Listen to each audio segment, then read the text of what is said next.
ସେମିତି ଠାକୁରଙ୍କୁ ଡାକୁଛୁ ଯେମିତି ଆମର ମାନେ କଳିଯୁଗ ଯେ ରାବଣ ଅଛନ୍ତି ନା ତାଙ୍କୁ ବି କାହିଁକି ରାବଣ ଜଳିଲା। ଭାଇ ଏଇ ସୁରେଶ ଭାଇ ଅଛନ୍ତି ଆପଣ ଯାଇକି ଜଳି ଦେଲେଣି। ତ ନମସ୍କାର ଜୟ ଜନ ସାଙ୍ଗମାନେ, ତ welcome to our fresh blog କୁ। ତ ଆପଣମାନଙ୍କୁ ଫାଇନାଲି ମୁଁ ଥରେ କେବେ ଜଣେଇଥିଲି କି ଆମର ଗୋଟେ ଟ୍ରିପ୍ ରହୁଛି, ତ ତାପରେ କିଛି ଦିନ ପରେ କ୍ୟାନସେଲ ହେଇଗଲା କାହିଁକି ନା ମୋ ସାଙ୍ଗମାନେ ଏମିତିକା ନା, ତ ତାଙ୍କର ଟ୍ରିପ୍ କ୍ୟାନସେଲ ମାନେ ରହିବାଟା ଥୟ। ତାପରେ ମୁଁ ଆପଣମାନଙ୍କୁ ଦେଖେଇବି ଟ୍ରିପ୍ ରେ କିଏ କିଏ ରହୁଛନ୍ତି ଏ ଦଶହରା ଉପଲକ୍ଷେ ଆପଣଙ୍କୁ ଦେଖେଇବି, ଆଉ ବାଲେଶ୍ୱର ଦଶହରା କେମିତି କଣ ହଉଛି ସେଟା ବି ଆପଣଙ୍କୁ ଦେଖେଇବି। ରାବଣ ପୋଡି ହେଲା କି ନାହିଁ, ମାନେ ଭଲସେ ହଉଛି କି ନାହିଁ ସେଟା ବି ଆପଣଙ୍କୁ ଦେଖେଇବି। ଭିଡ କେମିତି କଣ ରହୁଛି, ଆଉ ରହିଲା ଦଶହରାରେ ଆଉ ଆପଣମାନଙ୍କୁ ଦଶହରା ହାର୍ଦ୍ଦିକ ଶୁଭେଚ୍ଛା ଆଉ ଅଭିନନ୍ଦନ ଜଣାଉଛି। ଆଶା କରୁଛି ଏଇ ଦଶହରାରେ ଆପଣମାନଙ୍କ ଯେତିକି ପାପ ପୁଣ୍ୟ ଯାହା ବି କରୁଛନ୍ତି ନା ନାଇଁ କି, ପୁଣ୍ୟକୁ ଛାଡିକି ମାନେ ପାପ ଯେତିକି ଖରାପ କାମ କରୁଛନ୍ତି କି ଯାହା ବି କରୁଛନ୍ତି, ଯାହା ହାତର ମାନେ ବନ୍ଧୁତ୍ୱ ଖରାପ ହେଇଛି କି ଆଉ କିଛି ରିଲେସନ ଖରାପ ଅଛି ତାକୁ ବି ଜାଳି ପୋଡି ନଷ୍ଟ କରିଦିଅନ୍ତୁ, ଏହା ହିଁ ମୋର ଭଗବାନଙ୍କର ଆଶା ରହିଛି। ଆଉ ଭିଡିଓକୁ ଆଗକୁ ବଢିବା ପୂର୍ବରୁ ଯେମିତି ସବୁବେଳେ କୁହେ ଟିକେ ଲାଇକ୍ କମେଣ୍ଟ ସେୟାର କରିଦେବେ, କାହିଁକି ନା ଆପଣଙ୍କର ଗୋଟିଏ କମେଣ୍ଟ ଗୋଟିଏ ସବସ୍କ୍ରାଇବ ଆମକୁ ଆଗେଇବା ପାଇଁ ବହୁତ କିଛି ମାନେ ହେଲ୍ପ କରେ। ତ ବର୍ଷା ତ ଷ୍ଟାର୍ଟ ହେଇଗଲାଣି, ଆଉ ଏବେ ଭାରାଭୁରି କରି ଆମେ ବାହାରିବୁ ପୁଣି। ତ ଚାଲନ୍ତୁ ଲେଟ୍ କରି, ବର୍ଷା ତ ଷ୍ଟାର୍ଟ ହେଇଗଲାଣି କିସ କରିବା। ହଉ ଚାଲ। A few moments later. ତ ଫାଇନାଲି ଆମେ ବସଷ୍ଟାଣ୍ଡ ରେ ପହଞ୍ଚି ଯାଇଛୁ। ତ ଆଉ କିଛି ସମୟ ପରେ ଆମେ ଆମ ସାଙ୍ଗ ପାଖକୁ ପହଞ୍ଚିଯିବୁ, ତାପରେ ସେଠୁ ବ୍ୟାଗ୍ ପଟ ରଖି ତାପରେ ଆମେ ରାବଣପୋଡା ଦେଖିବା ପାଇଁ ଯିବୁ। ତ ଆପଣଙ୍କୁ ବସ୍ ମୁଁ କହୁଥିଲି ସିପୁନ ଅଛି, ତାପରେ ରହିଲା ଯୋଉ ଆମର ତପନ ସେ ପାଖରେ ଅଛି। ଆମେ ଏବେ 3 ଜଣ ଅଛୁ, ଆଉ ସେପଟ 2 ଜଣ ଅଛନ୍ତି, ତାଙ୍କ ସହିତ ମିଶିକି ରାବଣପୋଡା ବୁଲାବୁଲି କରିବୁ। ତ ପାଖାପାଖି 6:30 କି 7:30 ଟାଇମ ହେଇଗଲାଣି, ତ ସେଠୁ ଆମେ ବୁଲାବୁଲି କରିବୁ ନା କଣ ଯିବା। ହଉ ତ ତା ପାଖାପାଖି ତାଙ୍କ ଘର ପହଞ୍ଚିବା, ତାପରେ ଆମେ ବୁଲାବୁଲି ଷ୍ଟାର୍ଟ କରିବା ଆଉ। 2000 years later. ତ ଫାଇନାଲି ଆମେ ବହୁତ କିଛି ଖୋଜାଖୋଜି ପରେ ଆଉ ଗୋଟେ ରୁମ ପାଇଗଲୁ। ତାଙ୍କ ପାଖାପାଖି ଆଜି ଆମେ ସେ ରୁମ ରେ ରହିବୁ ଗୋଟେ ଦିନ ପାଇଁ। ତାପରେ ଆମେ ଟିକେ ରାବଣ ପୋଡି ଆଜି ବାଲେଶ୍ୱର କେମିତି କଣ ହଉଛି ଆପଣଙ୍କୁ ଡିଟେଲ ଦେଖେଇବି। ତ ରୁମ ରେ ଆସିছে ପାଖାପାଖି ତ 30-40 କିଲୋମିଟର ମାନେ ଟ୍ରାଭେଲ କରିକି ଆସିଛୁ। ପାଖାପାଖି ତ ଆମେ ଥକି ଥକା ଗଲୁଣି।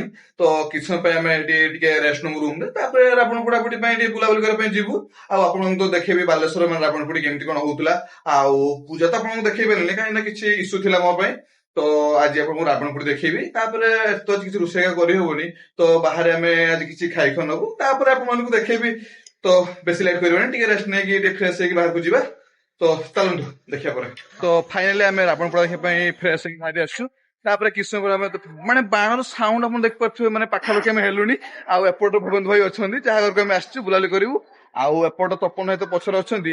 ଆଉ କିଛି ସମୟ ପରେ ଆମେ ରାବଣ ପୋଡି ପାଖାପାଖି ପହଞ୍ଚିଯିବୁ। ତାପରେ ଆମେ ଦେଖିବୁ ମାନେ ବାଲେଶ୍ୱର ରାବଣ ପୋଡି କେମିତି କଣ ହଉଛି। ଆଉ ରାବଣ ପୋଡି ମାନେ କଣ କହିବି ତମମାନଙ୍କୁ, ମାନେ ରାବଣର ପୋଡା ହବ, ରାବଣ ପୋଡି ବାସ୍ ସେମିତି କିଛି କରାଯିବ ବୁଝିଲ। ବାସ୍। ଆଉ ତମେ କିଛି କୁହ। ସିଏ କିଛି କହିବେନି, ସେ ଝିଅ ଲୋକ, ସେ ସ୍ତ୍ରୀ ଲୋକ। ବାସ୍ ଆପଣ ଦେଖୁଥିବେ ଇଏ ଆମର ବହୁତ ଲାଜ କୁଳା ଲୋକ ଯିଏ ତପନ ଭାଇ। ଆଉ ସେ ରୁମ ରେ ଦିଟା ଓଢଣା, ଗୋଟେ ଓଢଣା ନୁହଁ, ଦିଟା ଓଢଣା ଦେଇକି ଶୁଅନ୍ତି। ତ ଯାହା ବି ହଉ ପାଖାପାଖି ତ ଆମେ ରାବଣ ପୋଡା ପାଖାପାଖି ହେଇଗଲୁଣି। ଆଉ କିଛି ସମୟ ପରେ ଆମେ ରାବଣ ପୋଡା ପାଖାପାଖି ପହଞ୍ଚିଯିବୁ। ତ ଚାଲନ୍ତୁ ଆଉ କିଛି ସମୟ ପରେ ଆମେ ରାବଣ ପୋଡା ପାଖରେ ପହଞ୍ଚିବୁ, କିଛି ଖିଆଖୁଇ କରିବୁ, କାରଣ ଭୋକ ବି ବହୁତ ଜୋର ଲାଗିଲାଣି, କାରଣ କିଛି ବି ନଥିଲା। ପେଟ ବଢିଗଲାଣି, ଭୋକ ଲାଗିଲାନି। ସତ କଥା ଦରକାର ନଥିଲା। ସତ କଥା କହିଲେ ତ ଆଜି ବାଧୁଛି। ତ ଭବନ୍ତୁ ଭାଇ ଯିଏ କି ମାନେ ବାଲେଶ୍ୱର ରହି ପୁରା ଏକ୍ସପିରିଏନ୍ସ ହେଇଛି। ତ କିଛି ସମୟ ପରେ ରାବଣ ପୋଡା ପାଖାପାଖି ହେଇଗଲାଣି ବୋଧେ। ଆଉ କେତେ ସମୟ ଲାଗିବ ଭାଇ ଇଏ ବି ଯିବ ଆମ ସହିତ, ଆଉ କେତେ ସମୟ ଭାଇ ଇଏ ଲାଗିବ? ବି ଯିବ। ହଁ ଯେ ସିଏ ଯିବ, ଆମ ଡକେଶ ଭାଇ ବି ଯିବେ। ଦେଖାଅ ଟିକେ। ତ ଆଉ କେତେ ସମୟ ଲାଗିବ? ତମେ ଯେତେ ସମୟ ଲଗେଇବ। ନା ନା ମାନେ ପହଞ୍ଚିବ ମାନେ ITI ଫିଲ୍ଡ ପହଞ୍ଚିବା ଆଉ କେତେ ସମୟ ଲାଗିବ? ITI ଫିଲ୍ଡ ସେଟା କଣ ଆମେରିକାରେ ଅଛି? ଯିବା ଗାଡି ITI ଫିଲ୍ଡ ରାବଣ ପୋଡି ଯିବା ଗାଡି, ତୁ କହୁଥିଲା ରାବଣ ପୋଡି ଯିବା ପାଇଁ। ରାବଣ ପାଖକୁ ଯିବା ଆମେ। ହଁ ଯେ ରାବଣ ପୋଡା ରାବଣ ଦୂରତା ବହୁତ କଷ୍ଟ। ଯାହା ବି ହଉ ବାଣ ଫୁଟୁଛି, ଶୁଣା ହଉଛି ସାଉଣ୍ଡ ଆମକୁ, ଆମେ ସେଇଠି ପହଞ୍ଚିବୁ ହେଲା। ତ ଫାଇନାଲି ଆମେ ରାବଣ ପୋଡା ପାଖାପାଖି ପହଞ୍ଚିଗଲୁ। ଆଉ ଜଷ୍ଟ କିଛିଟା ପାଦ ପହଞ୍ଚି ସାରିଲା ପରେ ଆମେ ରାବଣଙ୍କ ପାଖରେ ପହଞ୍ଚିଯିବୁ। ଆପଣ ତ ବାଣର ବି ସାଉଣ୍ଡ ଜଣା ପଡୁଥିବେ, ଆପଣଙ୍କୁ ବ୍ୟାକ୍ କ୍ୟାମେରା କରିକି ଆପଣଙ୍କୁ ଜଣେଇବି। ତାପରେ ରାବଣ କୋଉଠି ଅଛନ୍ତି, ଆଉ ତାପରେ ଆପଣଙ୍କୁ ଭିଡିଓ ଦେଖେଇବି। ରାବଣ କୋଉଠି ଅଛନ୍ତି, ଆଗରେ ରାବଣ କୋଉଠି ଅଛନ୍ତି। ବହୁତ ପାଖାପାଖି ପହଞ୍ଚିଲେ ମାନେ ପାଖାପାଖି। ତ ଆସନ୍ତୁ ମୋ ସହିତ। ତ ଆମେ ତ ତାଙ୍କ ଗେଟ୍ ପଛପଟୁ ଆସୁଛୁ, ତ ଆପଣଙ୍କୁ ଟିକେ ଛିଡା ହେଇକି ଦେଖଉଛି କୋଉଠି।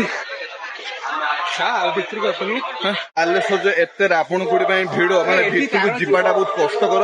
ଆଉ ଆମେ ତ ଗଳି ବସିକି ଦେଖୁଛୁ, କେମିତି ଦେଖିବୁ ରାବଣ ମାନେ ରାବଣଙ୍କ ଦର୍ଶନ କରିବା ପାଇଁ ବହୁତ କଷ୍ଟକର। ତ ଏପଟେ ଆମର ଭବନ ଭାଇ ଦେଖୁଛନ୍ତି ଯେ କେମିତି ଭିତରୁ କଣ ଯିବା। ଆଉ ଭବନ ଭାଇ ও বন্ধু যাই হব তো কি যাই হব বহুত কষ্টকর যাই হব না না আগ চলো যা চলো এপଟେ ବୁଲିକି ଦେଖିବା ଯାଇ ହଉଛି କି ନାହିଁ ଅବେନ୍ଦୁ ଭାଇ ତ ଦେଖୁଥିଲେ ମାନେ ଯାଇ ହଉଛି କି ନାହିଁ ସେପଟେ ବାଟ ନାହିଁ ଆମକୁ ମେନ୍ ଗେଟ୍ ଦେଇକି ଯିବା ପାଇଁ ପଡିବ ସେପଟେ ବି ଯାଇ ହଉଛି ନା ପ୍ରବଳ ଭିଡ ଅଛି ଦେଖୁଛୁ ଆପଣଙ୍କ ନା ବାଲେଶ୍ୱର ଅଛି ନା ପାଖାପାଖି ଦେଖିପାରୁଥିବେ ରାବଣପୁରରେ କେମିତି ଲୋକମାନେ ବସିଛନ୍ତି ଉପରେ ମାନେ କାହିଁକି ନା ମାନେ ବାଲେଶ୍ୱର ଆଇଟିଆଇ ମାନେ ଦେଖିପାରୁଥିବେ ମାନେ ଉପରେ ବସିକି ରାବଣପୁରୀ ଦେଖୁଛନ୍ତି କାହିଁକି ନା ରାବଣ ତ ଦେଖା ମତେ ରାବଣ ଫିଲ୍ଡ ଭିତରେ ହିଁ ଅଛନ୍ତି ତ ଦେଖିପାରୁଥିବେ ଭିଡ କେମିତି ଅଛି ପୁଣି ଆମେ ଭିତରକୁ ଯିବୁ ହାଏ ତ ଏଇଟା ଆମର ଭାଇ ଅଛନ୍ତି ପିୟୁଷ ଭାଇ ଓ ପିୟୁଷ ଭାଇ ଶୁଣା ଡାକୁ ଶୁଣା ହଉନି ତ ଏଇଟା ଆମ ଭାଇ ପିୟୁଷ ଭାଇ ଅଛନ୍ତି ଆଗରେ ବସୁଛନ୍ତି ରାବଣ ପୋଡି ଦେଖୁଛନ୍ତି ଆଉ ଭଲ ତ ଆଉ ଉପର ବସିକି ଦେଖୁଛୁ ଏଠି ତଳକୁ ଆସୁନୁ ମାନେ ଟିକଟ ପଡୁଛି ତ ଏଠି ଏଠି ହାଇ କରିଛନ୍ତି ଭାଇ ମାନେ ହଉ ଇଏ ହଉଛି ବାଲେଶ୍ୱର ରାବଣପୁର ଦେଖିବାକୁ ଭିଡ କେମିତି କଣ ଅଛି ମାନେ ମୁସ୍କିଲ ମାନେ ଗେଟ୍ ମାରିପାରିବନି ଏତେ ଭିଡ ଅଛି ଯେ ରାବଣଙ୍କର ପକେଟାକୁ ଏତେ ଭିଡ ଅଛି ମାନେ ରାବଣପୁରରେ ଭିଡଟା କେମିତି କଣ ହଉଛି ତ ଆପଣ ତ କ୍ଲିୟରଲି ଦେଖେଇ ପାରିବେନି ଦୂରରୁ ଭିଡ ଦେଖନ୍ତୁ ধন্যবাদ এবে আমার আজকে সবাই জানেন আপনাকে আমি ধন্যবাদ দিয়ে ତ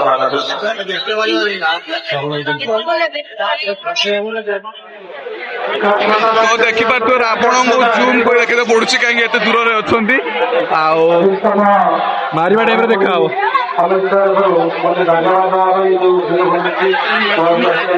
ତ ଭିତରେ ନୁହେଁ ବାହାରେ ବି ବହୁତ ଭିଡ ରହୁଛି କାହିଁକିନା ଆଜି ରାବଣ ପୋଡି ନା ଉପଜିଲ୍ଲାପାଳ ମହୋଦୟଙ୍କୁ ତାପରେ ମୁଁ ଧନ୍ୟବାଦ ଦେବି ଆମ ପାଖରେ ପହଞ୍ଚିଥିବା ଏସ୍ପି ମହୋଦୟଙ୍କୁ ସବାକୁ ଧନ୍ୟବାଦ ରାବଣ ପୋଡି ଏତେ ଭିଡ ବାଲେଶ୍ୱର ଭିଡ ରହୁଛି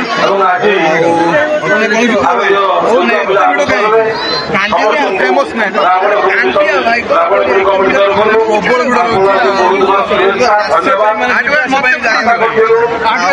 ପ୍ରବଳ ମାନେ ଏତେ ଭିଡ ଗେଟ୍ ଚଢିକି ବସୁଛନ୍ତି ଆକୁ ଦେଖା ବି ଯାଇପାରୁନି ମାନେ ଖାସ କରି ରାବଣ ପାଇଁ ରାବଣ ଯିଏକି ମାନେ ଏତେ ପାଖକୁ ଯିବା ପାଇଁ ଏତେ ଭିଡ ଜାଣିପାରୁଥିବେ ଭାଇ ଆଜିକାଲି ଯୁଗ ଯେ ଖରାପ କାମ କରୁଛନ୍ତି ତାଙ୍କ ପାଖରେ ଭିଡ ଯେ ଭଲ କାମ କରୁଛନ୍ତି ତାଙ୍କ ଭିଡ ନାହିଁ ନା କଣ ଭାଇ ଫାଇନାଲି ରାବଣପୁରାରେ କିଛି ଏମିତି ମାନେ ମାନେ ବାଲେଶ୍ୱର କିଛି ଥିଲା ମାନେ କିଛି ମିଟିଂ ଫିଟିଂ ବସୁଥିଲା ତାପରେ ରାବଣକୁ ପୋଡିବେ ପ୍ରବଳ ଜୋରରେ ରହୁଛି ବହୁତ କଷ୍ଟକର ବେକାର ହେଲା କରିଥିବ ତାପରେ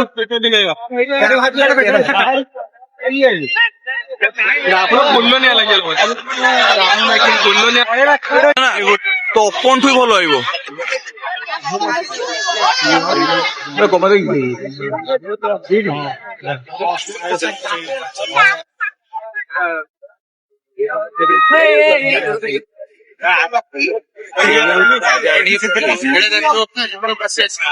ପାନିଟା ଆସୁନି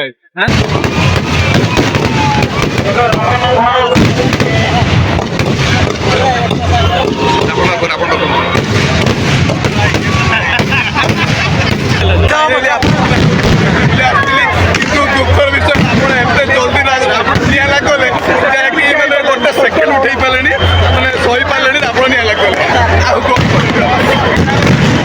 ଜଳାଇ ପଡ଼ିଲାଣି ଆପଣ କେତେ ଜଲ୍ଦି ଲାଗିଗଲେ ତ ଫାଇନାଲି ଆପଣଙ୍କୁ ଯେତିକି ଲଗେଇଛି ମାନେ କିଛି ବୁଝେଇଛି ତ ପ୍ରବଳ ଦୂର ହେଲାଣି ପୋଲିସ ତ ଆଜି ପାଇଁ ଏତିକି ତ ଫାଇନାଲି ଆପଣ ଯେମିତି ଦେଖିଥିଲି ରାବଣପୋଡା ମାନେ ତ ରାବଣ ଜଣା ପଡୁନି ନିଆଁ ଲାଗିଗଲେ ଆଉ ନିଆଁ ଲାଗିଥିଲା ମତେ ବହୁତ ଲାଗିଗଲେ ତ ଭିଡ ରହୁଛି ଯାହାକି ଯିବାଟା ବହୁତ କଷ୍ଟକର ରାବଣ ଜଳିଲା ଭାଇ ଏଇ ସୁରେଶ ଭାଇ ଅଛନ୍ତି ଆପଣ ଯାଇକି ଜଳିବି ଗଲେଣି ଟାଇମିଂ ବହୁତ କମ୍ ତ ଆମର ଟାଇମିଂ ବହୁତ କମ୍ ଥିଲା ଯାହାକି ବହୁତ ଜଳିଗଲେ ଆଜିକାଲି ରାବଣ ଟାଇମିଂ ଆଉ ନାହିଁ ଟାଇମିଂ ନାହିଁ ରାବଣ ସେମିତି ଠାକୁରଙ୍କୁ ଡାକୁଛୁ ଯେମିତି ଆମର ମାନେ କଳିଯୁଗ ଯେ ରାବଣ ଅଛନ୍ତି ନା ତାଙ୍କୁ ବେଶୀ ନା ଯେତେ ଜଲ୍ଦି ଆପଣ ମାନଙ୍କୁ ଆପଣ ଜଲ୍ଦି ଉଠାନ୍ତୁ ଏପଟେ ଆମ୍ବୁଲାନ୍ସ କହୁଛନ୍ତି ଆପଣଙ୍କର ଯଦି କିଛି ହେଇଗଲା ମାନେ ନେଇଯିବ କିନ୍ତୁ ଆପଣଙ୍କର ମାନେ ତାଙ୍କ ଅସ୍ତିତ୍ୱ ହିଁ ନାହିଁ ନବା କ'ଣ ତାଙ୍କୁ ଆମେ फाइनाली तो एपट रात टाइम चलतु जा सेपटे भूक भी लगे किसी खाया करेंगे आपको देखेमी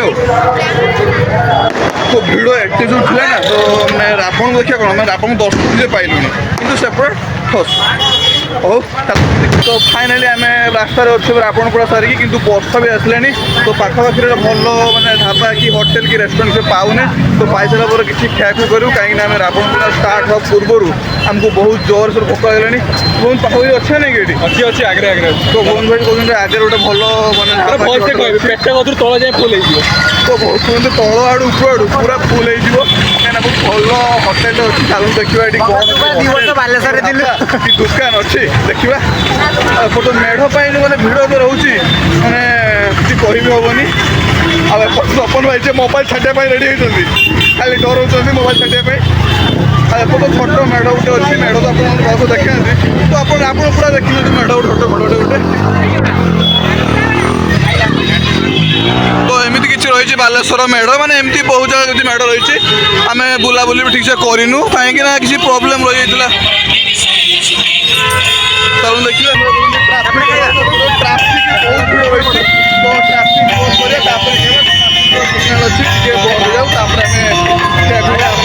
फाइनाली बहुत समय बुलाबुली सरला छोट रेस्टोरेंट पड़े आसो बिरियानी भी खुशी कहीं बिरियानी ऑर्डर करूँ तो देखिए लुक तो बहुत बढ़िया भी अच्छी तो आप देखिए बिरियानी लुक के टेस्ट भी बहुत जबरदस्त हो तो आपको खाई टेस्ट करेंगे केमती कौन तार मैंने टेस्ट अच्छी तो बहुत क्वालिटी अच्छी तो चलो टेस्ट करिए गोटे बाइट नवा देखिए टेस्ट तो बहुत बहुत टेस्ट अंडा देला कि अंडा जना पड़ोनी बिरियानी कहते ना स्त्री कह मुझे तो स्त्री ना कहे जहाँ करेंगे तो आप तुरंत बाइट नहीं देखिए तो एंगल तो बिरयानी फास्ट बाइट का मतलब सुकून सुकून का नाम सुना है ना तो सुकून एकदम सुकून लेकिन ये आलू का सुकून नहीं रहेगा भाई तो बस लेग पीस देखो लेग पीस नुहे जहाँ भी हो पीसटा तो एक नंबर हो कड्डा पूरा मैंने रावणपड़ा देख सारापर दशहरा मैंने एंडिंग पूजार एंडिंग कहूँ पूरा बेस्ट एक नंबर लास्ट दुकान लगे देखिए हम निहत आसवे तो फाइनाली खाଇବା तो आम खत्म कर बिरियानी पूरा एक नंबर थिला पूरा जहाँ कह अफर समस्त बढ़िया लगे खाଇବା खाଇବା पूरा एक नंबर फास्ट क्लास होता तो फाइनाली आज वीडियो को एड कर देखा नेक्स्ट ब्लॉग रे बाय बाय गुड नाइट।